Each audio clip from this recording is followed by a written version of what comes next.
Assalamualaikum warahmatullahi wabarakatuh. Pada podcast kali ini, kita akan membahas mengenai entrepreneurship berbasis IT di bidang industri kreatif dan bentuk digital entrepreneurnya. Kami sudah mewawancara tiga wirausahawan. Nah, halo Suci. Kemarin Suci udah wawancara wirausahawan nih. Mengenai apa tuh yang Suci wawancara? Oke, halo. Jadi kemarin aku udah wawancara tentang usaha online shop di bidang fashion, terutama di bidang hijab. Oh, di bidang hijab. Kalau Dinda sendiri gimana nih? Halo, kalau aku kemarin udah wawancara, kebetulan ada teman aku yang kerja di usaha tersebut di bagian marketing. Jadi usahanya itu tentang uh, perumahan, jual perumahan nama usahanya itu Marlindo Greenhouse. Oke, halo Zikra. Kemarin Zikra wawancara mengenai wirausaha apa nih? Halo, kemarin aku wawancara mengenai usaha di bidang kuliner, terutama makanan khas Minang yaitu rendang. Nah, mungkin dari teman-teman semuanya udah mewawancarai beberapa wirausaha yang berbasis IT ya. Nah, kan teman-teman udah wawancara nih sama beberapa wirausaha tersebut. Untuk di bidang IT sendiri, hal apa yang udah diterapin sama wirausaha yang telah teman-teman wawancara sebelumnya? Mungkin boleh Dinda bantu jawab, Dinda? Oke, kemarin aku udah wawancara. Jadi usahanya itu kan tentang perumahan. Nah, jadi banyak tuh digital yang udah diterapin dalam usaha tersebut. Mulai dari ada konten-konten yang menarik nih dipromosiin melalui Instagram, melalui TikTok, dan juga ada mereka itu live-live nih di TikTok tentang perumahan-perumahan yang dijualnya. Wah, berarti mereka sangat memanfaatkan teknologi sekarang ini ya. Kalau untuk Suci sendiri gimana, Suci?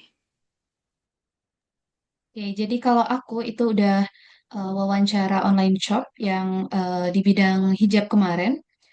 Itu udah memanfaatkan berbagai platform digital, di mana seperti Shopee, TikTok, TikTok Shop, ataupun sosial media, misalnya seperti Instagram.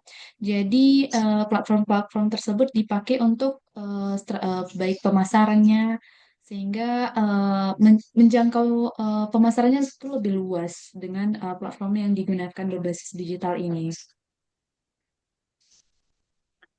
Oke, kalau dari Zikra sendiri gimana nih tentang pengembangan media IT untuk penjualan rendang ya kan? Oke, di sini kan rendangnya ada yang frozen food gitu. Nah, untuk frozen food itu mereka menjualnya di Shopee, Tokopedia, Lazada ataupun TikTok. Mereka bekerja sama dengan tim ekspor juga untuk rendangnya ini bisa dijual ke luar negeri. Nah, jadi penggunaan sosial media tuh sangat berdampak ya sekarang.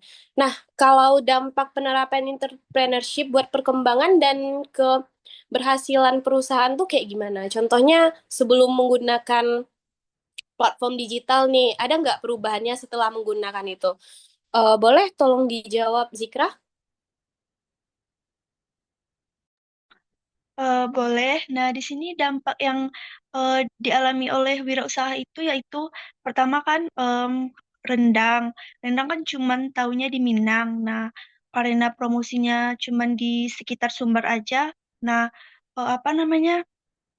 eh Pemasarannya ya segitu-gitu aja kan.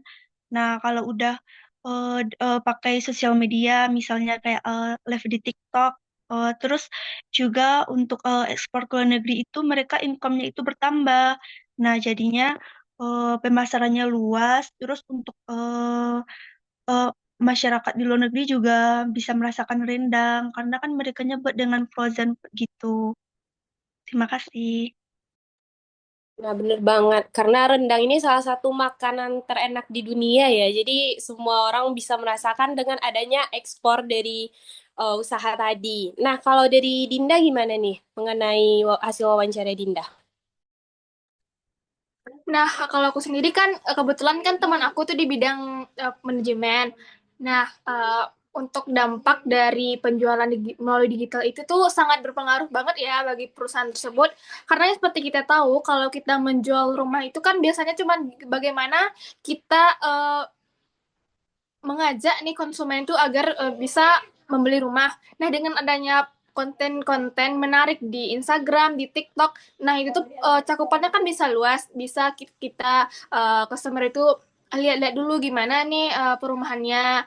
Nah, dari teman Dinda itu sendiri, dampaknya bagi perusahaan itu naik banget ya, katanya sampai angka 80% lebih naik dari penjualan biasanya melalui platform digital.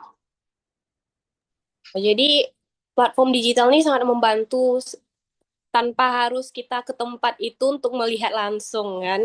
Nah, kalau dari Suci gimana nih hasil wawancara mengenai all shop dari fashion terkhususnya jilbab?